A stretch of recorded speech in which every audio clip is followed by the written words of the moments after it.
Հարգելի գործընկերներ, իհարկե ես ամեն անգամ զարմանում եմ մի բաժակ ջրում փոթորիկ անելու մեր հնարավորությունների վրա, բայց արձագանք եմ այնուամենայնիվ։ Առաջինը Տիկին Գյուրեղյան նախագիծը արդեն մի քանի ամիս է ազգային ժողովում է եւ մենք որևէ գրավոր առաջարկ կարծես թե չենք ստացել դրա վերաբերյալ, ես նույնիսկ հանձնաժողովի նիստում խնդրեցի, եթե կլինեն անպայման դրանք անել, ինչը ինչով փոխել, ինչը ինչի հետ է հակասում, որպեսզի ավելի որակյալ նախագիծ ունենանք։ Երկրորդը նախագիծը ընդամենը մի բանի մասին է, կարգավորելու մի ոլորտ, որի պատճառով մենք անընդհատ երկկողմանի բողոքներ ենք ստանում։ Բողոքներ ենք ստանում, թե ինչու այս կամ այն մեր քաղաքացու հաշմանդամության կարգի, որը հիմա կոչվում է անձի ֆունկցիոնալության գնահատում, կարգի տրման գործընթացը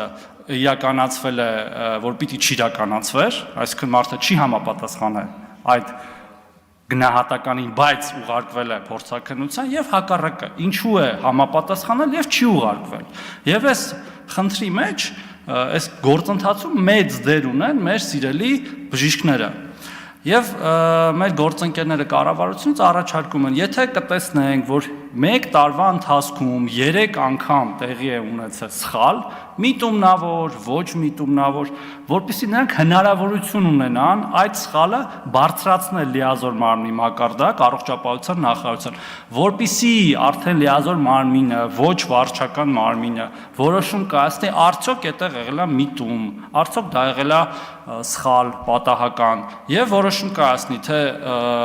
լինի սանկցիա բժշկի նկատմամբ, թե չլինի։ Եվ երկրորդը, այո, մասնագիտական գիտելիքների հավաստումն է լիցենզիան, բայց դա նաև աշխատանքի իրավունք է, աշխատանքի իրավունք մեր օրենսդրությամբ։ Եթե այդ աշխատանքի իրավունքը դուք ասեցնում ես, ինքը արդեն որպես սանկցիա է կիրառվում։ Շնորհակալություն։ Քաղաքացիական պայմանագիր կուսակցություն Սարիկ Մինասյան, Սարի պես Գյումրու թիկունքին։ Քաղաքացիական պայմանագիր, քվեաթերթիկ համար 1